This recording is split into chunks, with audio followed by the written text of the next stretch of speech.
Just like many other kids, I loved animated movies, and while I did love Disney and Pixar movies growing up, I absolutely adored DreamWorks just as much. Looking back on it, I realized that there were a lot of DreamWorks movies I either haven't seen since I was a kid or even at all. So, I'll be reviewing and then ranking all of the DreamWorks animated films, keyword animated, just in case the live-action How to Train Your Dragon comes out before I'm completely done ranking all of these. And remember, everything stated in these videos are just my personal opinion. If you have a different opinion than me, that's fantastic, and I would love to see your thoughts on each film in the comments down below. With that out of the way, let's get started with the first film in our lineup.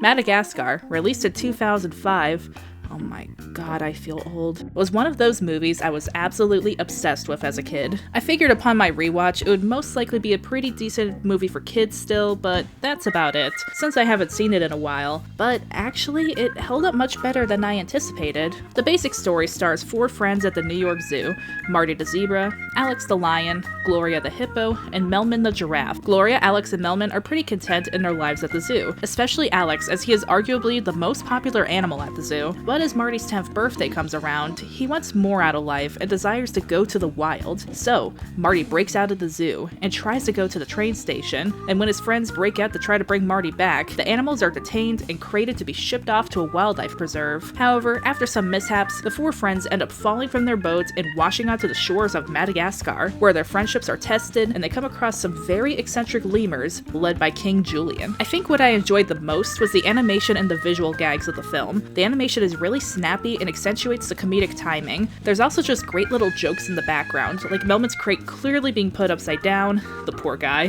While there's definitely some juvenile humor, there's also a lot of out-of-pocket humor I enjoy, and a lot of pop culture references that some older audiences will appreciate. And honestly, for it being 20 years later, the animation still holds up beautifully. The sound design throughout the film is also amazing and made everything feel alive. All of the characters are also iconic and funny. Of course, everyone knows about the penguins from the movie, they are absolutely hilarious. And the story takes surprisingly a darker turn during the last third of the movie. Marty, Melman, and Gloria are able to survive just fine since they're herbivores, but, well, Alex is a carnivorous lion who hasn't eaten in a couple days. So the final conflict of the movie is whether Alex will give in to his instincts and start eating his friends, which is not the turn that you would expect upon first viewing the film. But overall, Madagascar is a pretty solid film, and it has something for both younger and older audiences to enjoy, which I can't really say for the next film. Home was released about a decade after Madagascar, and the only edge it really has over it is the animation, which I will admit looks really stunning. In this film, a cowardly alien called the Boov invade Earth on their journey to escape their enemy, the Gorg. All of the humans on Earth are then relocated to Australia, while the Boov move into their abandoned homes and apartments, including an outcast Boov named O. However, a 12-year-old girl named Gratuity Tucci, or Tip for short, don't ask, evades capture by the Boov and decides to search the now invaded planet for her mother, who was already captured and sent to Australia. Side note, these Boov wouldn't survive 2 seconds in Australia, just saying. Meanwhile, O tries to invite a traffic officer named Kyle to his party, but accidentally hits send all, which starts to send the invitation to the rest of the galaxy, including the Gorg. Because of this mistake, O becomes a fugitive and comes across Tip. O modifies Tip's car so that they could fly, as O wants to try to trick Tip into flying to Antarctica to escape the Boov, but Tip wants to find her mom in Australia. But along the way, O and Tip begin to develop a friendship. So I will say that for little kids like 8 and under, this film would most likely be just fine for them. It's pretty harmless, colorful, and full of juvenile humor, so I will say that if you're looking for a pretty innocent time waster, this film would be just fine. But this is a YouTube video where I overanalyze everything, so that's what we're gonna do. So I'll give it some credit. We do get some really beautiful animation in this film. O's voice actor is really good, and I do really love the design of the Gorg. Well, the initial look of the Gorg. I'm low-key kind of disappointed that it actually looks like this. I will also say that it's far from the worst movie of all time. However, if I had kids, I would not want to watch this movie with them. Here's why. First off, I don't know how these guys aren't dead by now. I mean, the send all button is right next to the send button, fine. But why are the Gorg on the contact list for Boov civilians to communicate with? Good thing there aren't Boovs in this society that purposely try to contact the Gorg. The Society of the Boov is also slightly confusing. The leader of the Boov talks about how they're going to bring fun to Earth and is not a stoic leader. But then when O goes around talking to the citizens, they're all like, like Boov don't have fun, and Boov don't throw parties. It's kind of a weird disconnect. I also just find O's pattern of speech to be incredibly annoying. That's just me though. I'm also not a huge fan of the sound design in this film. The music is horribly loud and annoying, sometimes completely drowning out what characters are saying, and that's coming from someone that likes some of Rihanna's music. The dialogue is also not very natural, especially between O and Tip, who are supposed to be the emotional core of the movie. Everything they say feels more like cliches and doesn't go together super smooth. Sometimes the emotions between scenes even feels jarring. I'm also not a fan of Rihanna's acting in this. No offense, girl. She's just super stilted. I just don't see how they're friends by the end of the movie. They don't have very good chemistry. Overall, I just found Home to be annoying. It's a fine distraction for little kids, but they probably won't remember it after a month, and parents won't really find much enjoyment out of it either. Next up is Trolls. Honestly, I wasn't expecting to enjoy this film much. I thought it was just going to be like Home, good for kids, but kind of annoying. I mean, the only thing I knew about the movie was this scene. Not, why won't you sing? Because singing killed my grandma, okay?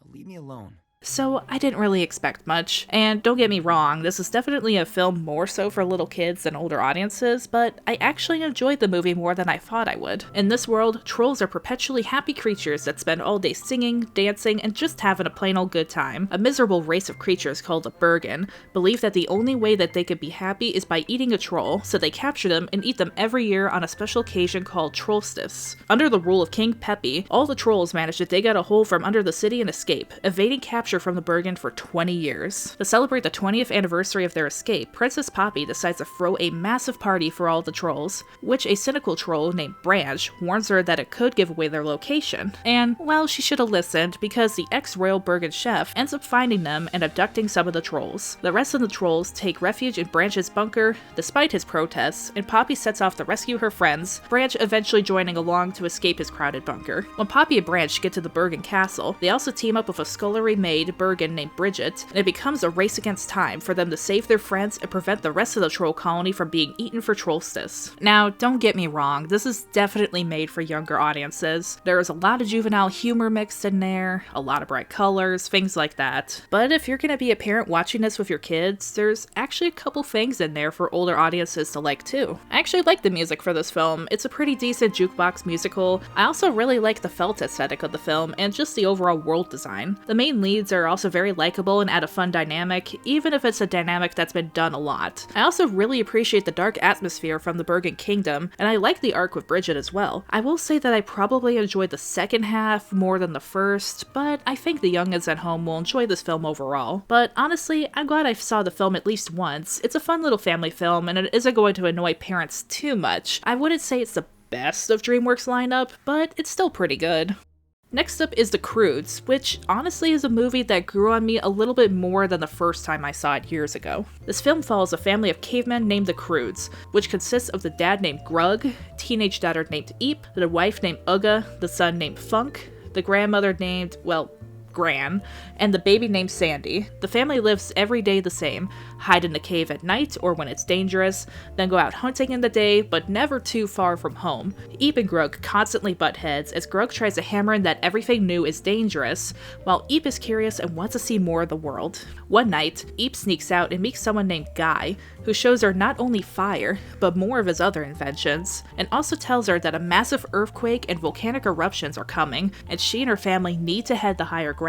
Of course, Grug and the rest of the family are afraid of anything new and don't want to listen to what Eep has to say, until a massive earthquake destroys their cave and drives them to a new area. The Cruds and the initially unwilling Guy are then stuck on a journey to the mountains together, where they learn to be less afraid and evolve. I wouldn't say that this is my favorite DreamWorks movie or anything, but it actually was pretty decent. I think my favorite aspect of the film was the world design. There are a ton of creative critters in this movie, and as the Cruds examine the world around them more, we get to see all kinds of cool world building. One of my favorites was probably the flower scene, where there are critters that have evolved to avoid being eaten by carnivorous flowers. It's actually pretty cool. Not all of the jokes have a solid landing, but there are some moments that did make me laugh. My favorite was probably the scene where the rest of the Cruds interact with fire for the first time. I actually had to watch it a second time because I was laughing so much. The story is pretty predictable, but I did enjoy the family interactions, and I actually like the character of Grug, so I have to say that the Cruds is pretty Rock solid.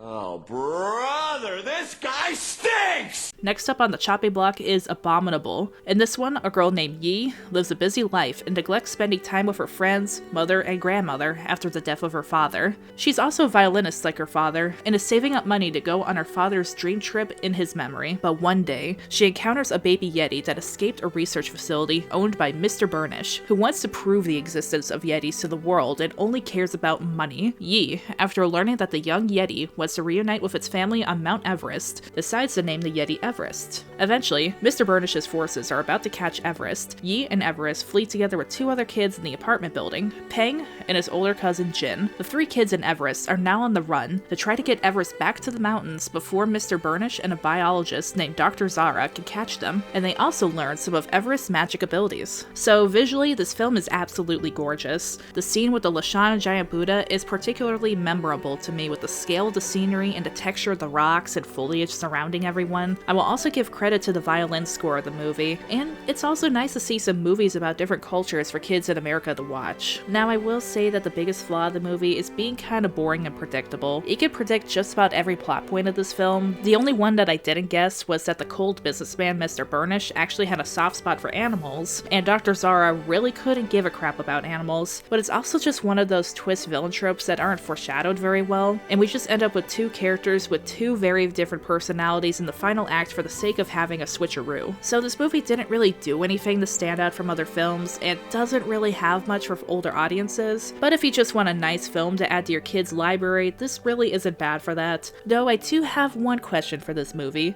How the hell did these kids survive going to Mount Everest dressed like this? Two of them are in t-shirts and shorts. They should be dead right now.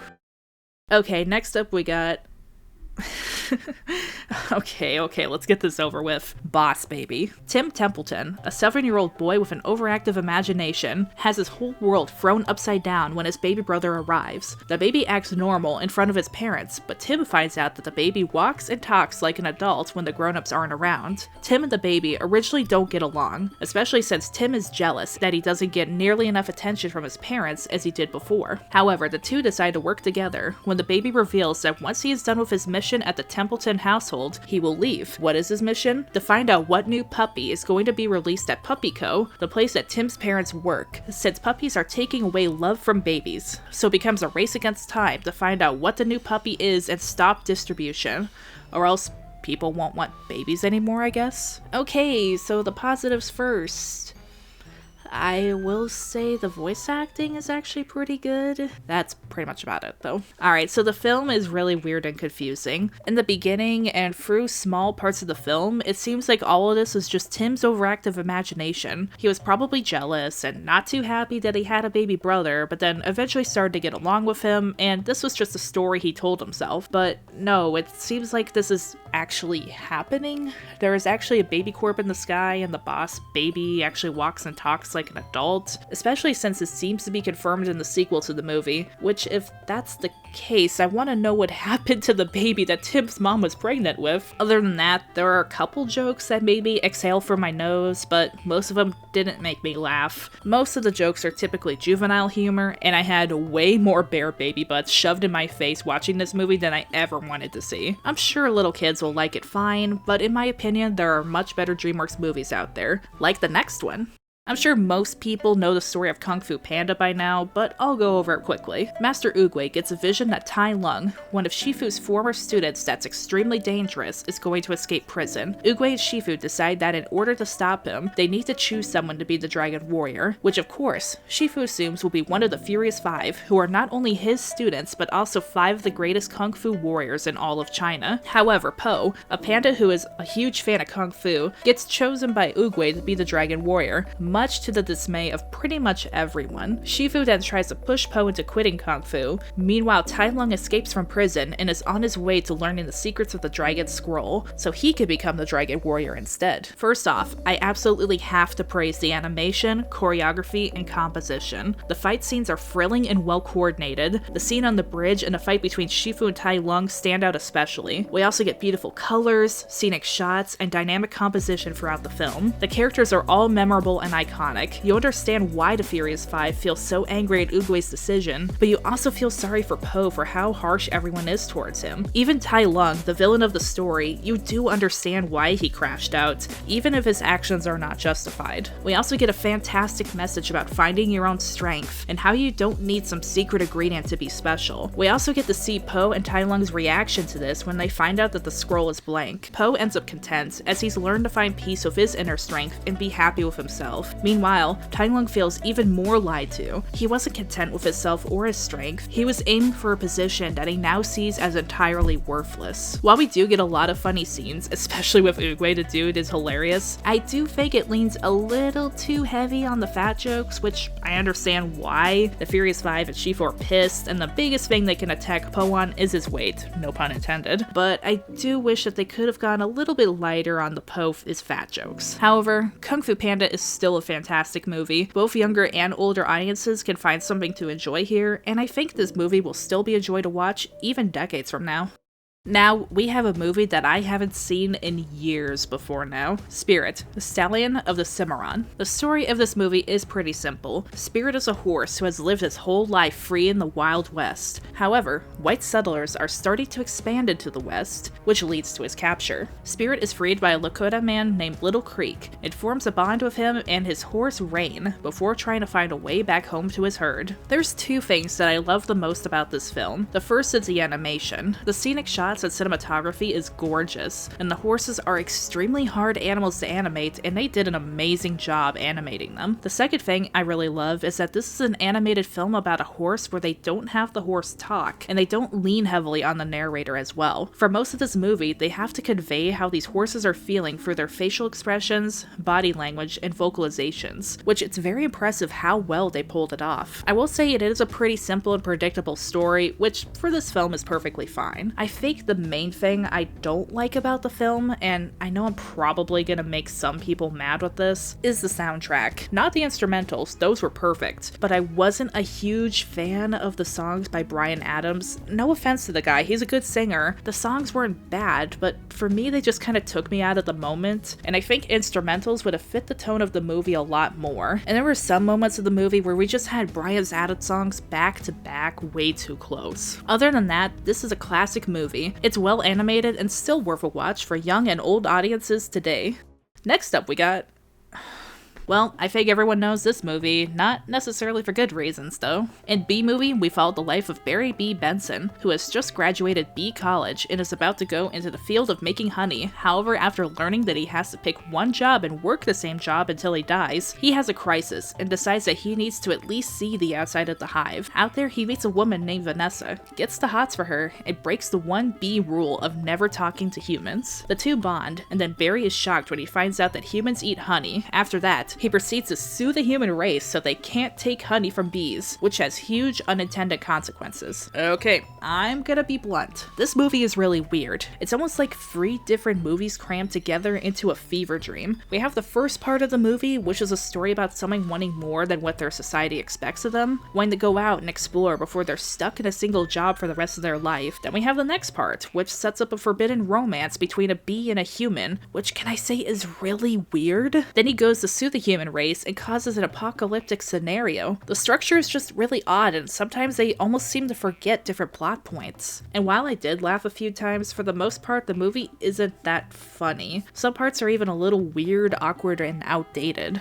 But I do want to give it some credit. The colors are really nice, aspects of the hive are really imaginative, and we do get some really good voice acting. Well, mostly. Jerry Seinfeld kinda sounds flat and out of place compared to other voice actors. Not saying he's a bad actor, but voice acting requires a different level of emoting. And honestly, I hate to be mean, but Renee Zellweger sounded high throughout the entire movie. Now, let's take a quick intermission to talk about why Ken in the Bee Movie was 100% in the right and his crash out was totally valid. First off, who the hell would act normal if your girlfriend was cheating on you with a literal bee? Next, let's talk about the absolute disrespect that is thrown his way. Exhibit A. He is proud of his resume brochure. You know what? Maybe it's not perfect. Maybe it's over the top, but not only are his friends and girlfriend completely dismissive of his resume that he worked so hard on, but Vanessa literally turns to him and rips the brochure in half to put under the glass that she has Barry in. Just saying, this was completely unnecessary. She could have just placed it under the glass. And if Ken's friends decide to make fun of his bee allergy, telling him that he should put it as a special skill in his brochure, bitch, you'd be scared too if you were allergic. Hell, all of you were screaming 2 seconds ago from the bee. Exhibit B, his girlfriend begins to neglect the relationship for a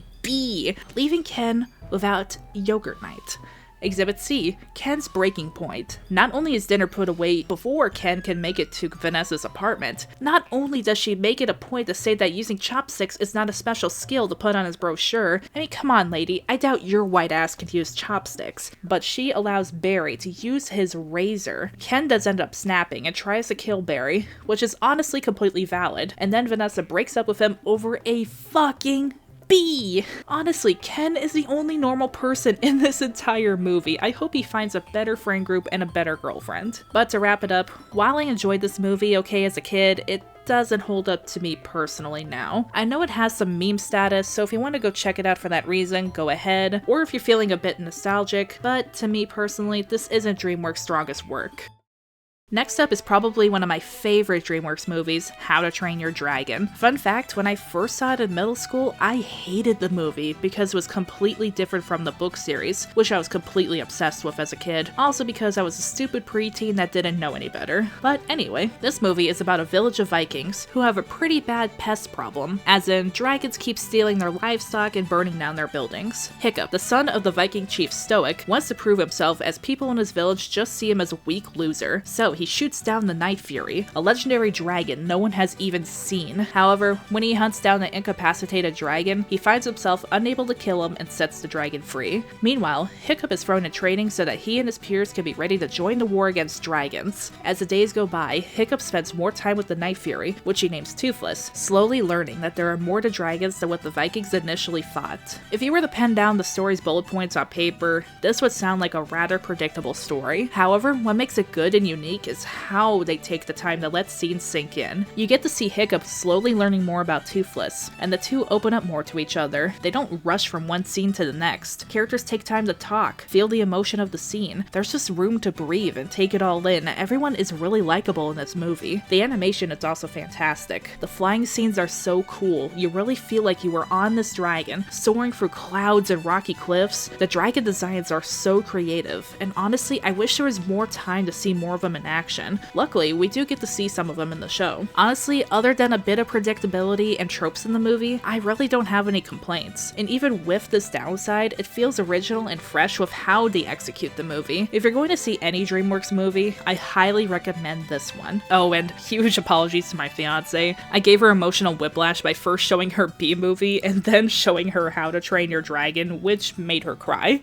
Alright, it wouldn't feel right to end part 1 without covering arguably the most iconic and influential DreamWorks film, hell, probably one of the most influential animated films of all time, Shrek. Most people probably know the story of Shrek by now, but here's a quick recap. An ogre named Shrek lives alone in a swamp until suddenly a bunch of fairy tale creatures are booted to his property by Lord Farquaad. Greatly annoyed by his lack of privacy, Shrek goes with Donkey to get his swamp back. Meanwhile, Lord Farquaad is looking for a princess to marry so that he can finally become a king, and he decides on the fiery Princess Fiona. Unfortunately, she still needs to be rescued from a tower guarded by a fire-breathing dragon. Shrek makes a deal with Farquaad that if he can bring Fiona to Farquaad's kingdom, Shrek will get his swamp back exactly the way it was. However, on their journey, Shrek and Fiona start to develop feelings for each other, and they find out that Fiona might be hiding a big secret. I know Shrek kind of has a weird status online, which honestly, I don't even know how this happened, but honestly, don't let it turn you off from Shrek if you've never seen it before. It's honestly a good film. There's a lot of humor that both kids and adults will enjoy, including a lot of jokes that flew over my head as a kid. One thing that also surprised me considering the age of the film is how expressive the characters are. They put a lot of work into their expressions, body language, posing, and even how extra body parts like their ears move. Seeing all the micro expressions was honestly incredible considering how old this is. One thing that I will say is there are a lot of tropes that people might find annoying, like the misunderstanding standing trope, where one character doesn't get the full story, both characters get upset and mope, and then they come to a resolution by the end. I will at least give it a little bit of leeway that it is an older film, but other than that, this film is honestly super iconic, a really important aspect to animation history, and just overall a really good film. I definitely recommend this one for a nostalgic watch, or even just to watch for the first time if you haven't seen it already. Alright, 11 movies down, 39 more to go. I'm curious to see what you guys think of the movies that we've covered so far, and which ones you are looking forward to be covering next. Let me know which movies so far you love or hate, and don't forget to subscribe and smash that notification bell so you can see part 2. Until next time, this is Danse Macabre, signing off. Bye bye!